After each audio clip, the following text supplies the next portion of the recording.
Salve, salve, queridos alunos de nono ano, aqui é Everaldo, e eu estou voltando aqui para matar um pouco da saudade, porque nessa semana nós não tivemos aula de literatura no nosso cronograma lá, certo? Passou a semana e nós não tivemos, por isso eu fiz dois movimentos. Uma postagem de exercícios sobre acentuação para vocês resolverem e tirarem a dúvida comigo, isso nós já fizemos, e agora uma aula sobre exercícios, né, de figuras de linguagem, não, de vícios de linguagem, para a gente resolver e manter um pouco na memória aquilo que foi estudado na semana passada, tá bom? Semana que vem, com certeza, eu voltarei com mais exercícios e com uma ampliação do que nós já estudamos. Por hora, queria resolver com vocês alguns exercícios aqui sobre vícios de linguagem a partir desses slides que eu vou expor a partir de agora, tá bom, meus amigos? Então é isso que vocês vão ver aí na tela de vocês. Está escrito exercícios sobre vícios de linguagem, isso daí. Então, os enunciados em geral terão como base, né, uma identificação do vício de linguagem e depois uma resolução dele, passando aquilo que seria considerado erro para a norma culta, para aquilo então que seria a forma correta esperada numa situação formal de comunicação. Combinado? Então aqui vai o primeiro, olha. Identifique o vício de linguagem e o corrija. Tem aqui uma tirinha. Alguém diz: no lugar de reclamação, ação. Comprei um livro com tudo sobre a reforma ortográfica. Vou estar lendo diariamente, vou estar aprendendo cada vez mais, vou estar me superando a cada dia. E o outro responde assim: bem que podiam ter aproveitado a reforma para estarem limando o gerúndio. Pensem aí, queridos, qual é o vício de linguagem para que vocês possam corrigi-los ou corrigi-lo, se for apenas um. Como eu já postei esse material no site, né, imagino que vocês o tenham resolvido. A tirinha em si já é autoexplicativa no sentido do vício de linguagem. Alguém comprou aí um manual para se dar bem em relação à reforma ortográfica da língua portuguesa que houve aí há alguns anos. Mas a reforma ortográfica não cuida dos vícios de linguagem, cuida apenas de ortografia, né? Não desse vício de linguagem que tem aqui, que ele é o gerundismo, que você percebe pelo exagero do gerúndio. Vou estar lendo, vou estar aprendendo, vou estar me superando. Ele poderia muito bem ter dito, né? Vou ler diariamente, vou aprender e me superar. Resolveria, tiraria o problema do excesso de gerúndio. E aqui também no fim, né, a reforma para limarem o gerúndio. Então o vício de linguagem aqui seria na verdade, o gerundismo. E para tirá-lo, eu fui transformando em infinitivos. Ó. Vou ler, vou aprender, vou me superar. Reforma para limar o gerúndio. Feito? Foi o primeiro. Agora o segundo. Identifique o vício de linguagem e o corrija. Chega um rapaz, ajoelha-se diante da sua amada e diz: abrace-me, beije-me, nunca deixe-me. Aí a mocinha que estava toda pronta para dar um beijinho no rapaz ficou assustada com alguma coisa que ele falou e disse assim: tudo bem, mas antes dá para acertar o pronome? Então pergunto para vocês, um erro aí de mau uso do pronome, o que será que o rapaz errou? Ele errou o seguinte, no segundo quadrinho aqui ele disse nunca deixe-me.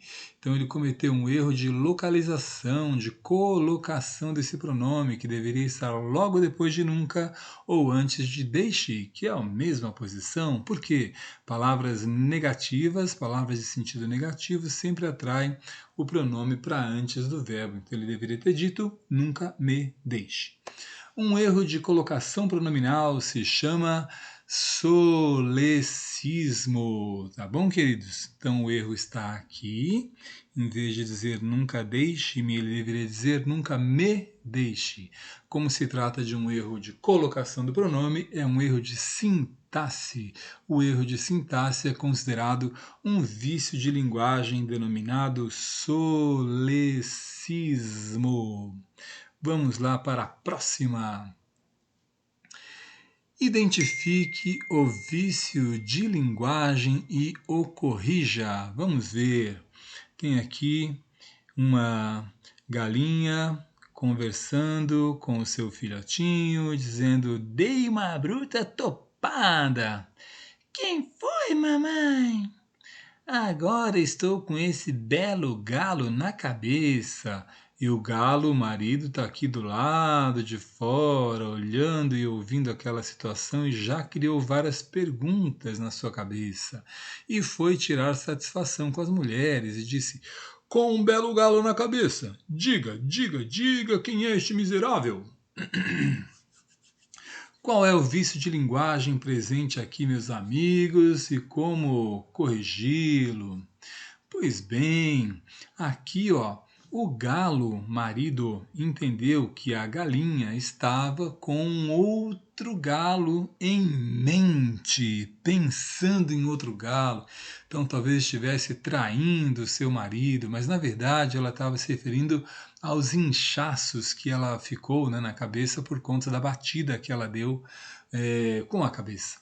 Então aqui o vício de linguagem é a ambiguidade, é o duplo sentido, né, que ela criou ao dizer que estava com um belo galo na cabeça. A palavra belo aí significava doloroso e o galo na cabeça era esse inchaço. Como então poderíamos corrigir essa frase para que ela não ficasse ambígua? Aqui no segundo quadrinho, ela poderia ter dito: "Agora estou com um enorme inchaço na cabeça." Aí resolveria o problema da ambiguidade, right? Mais um, gostaria que vocês explicassem a resposta dessa personagem aqui, ó. Um chega e diz: "O que é o que é? Um monte de político ladrão brincando em serviço." O outro responde: "Pleonasmo." Uau! Como é que a gente pode explicar a resposta desse rapazinho quando ele disse que é um pleonasmo dizer um monte de político ladrão brincando em serviço? Significa que para ele a ideia de político está diretamente associada à de ladrão e à de quem brinca em serviço na cabeça dele. Por isso seria algo óbvio dizer político ladrão ou político brincando em serviço. Quando nós fazemos afirmações absolutamente óbvias, como entrar para dentro, como monopólio exclusivo, como gritar alto, sussurrar baixo, nós fazemos pleonasmo, tá bom? Então, pleonasmo porque o menino considera que todo político é ladrão, todo político brinca em serviço. Mais um. Identifique o vício de linguagem e o corrija. Esse aqui nós vamos falar na aula da semana que vem. Nós ainda não o abordamos, tá bom? Um disse aqui, ó: "Querido, o almoço está na mesa." E ele responde: "Vou mijar, querida, vou mijar, meu bem." Vocês devem ter ouvido aí um som ruim, né? Quando ele disse "vou mijar." Tudo isso dito junto fica "vou mijar." Parece que ele está indo urinar, e não é, né? É só um som ruim que a junção das palavras propiciou. Esse vício de linguagem se chama cacofonia, e aguardem que nós vamos falar vários deles na nossa próxima aula, beleza? Identifique o vício de linguagem e o corrija. E aqui eu coloquei vários para vocês visualizarem. Deem uma olhada aí, por favor. Aqui o cara escreveu premorção de cerveja. Aqui embaixo, servimos suco natural do pó do Guaraná, a flor afrodisíaco do Amazonas. Aqui ao lado a placa Florianópolis, ó que beleza! Em cima, reforço escolar com 2 S's. Mais alto ainda, cartomante e consultas espirituais. Atendemos das 10 às 18 horas. E aqui embaixo, vende-se gelo. Que beleza! Vocês devem ter visto aí vários erros de ortografia, né? Por exemplo, premorção em vez de promoção, cerveja em vez de cerveja, cartomante em vez de cartomante, reforço com 2 S em vez de reforço com C cedilha, vende-se em vez de vender-se, gelo sem acento e com G, Florianópolis em vez de Florianópolis e aqui afrodisíaco em vez de afrodisíaco. Esses erros cometidos, né, no plano da palavra são chamados de barbarismo, ok? Todos esses aí são barbarismos, não confunda com o solecismo, porque solecismo é um erro de sintaxe da relação que as palavras têm umas com as outras. O barbarismo, o erro vai estar na própria palavra, combinado? E aqui, meus amigos, identifique os vícios de linguagem e os corrija. Olha lá. A moça disse: saia para fora, Rex. Aí o Rex, todo tristinho, conversando com um amigo, diz: ela te enxotou com um pleonasmo? E ele diz: não, impossível, ela não seria capaz. Então o que era? E entendi que era para levar a sua saia para fora. Uau! Era o verbo sair, saia para fora. E o Rex arrancou a saia da mulher e correu com a saia para fora de casa. Quer dizer que houve aí um duplo sentido, houve uma ambiguidade, beleza? Se a mulher tivesse dito algo como vai lá para fora, Rex teria eliminado a possibilidade de ser ambígua. E aqui, eita, ainda falta bastante. Identifique o vício de linguagem e o corrija. Olha aí que beleza, hein? Uma diz: ai, amiga, então quer dizer que ele está saindo com uma bonitona e que conheceu na academia? Sinto muito. A outra responde: tudo bem, já me senti vingada. Quando ele falou na frente dos amigos dele: tenho bebido menos Coca-Cola. Puxa vida, hein? Crasso esse erro.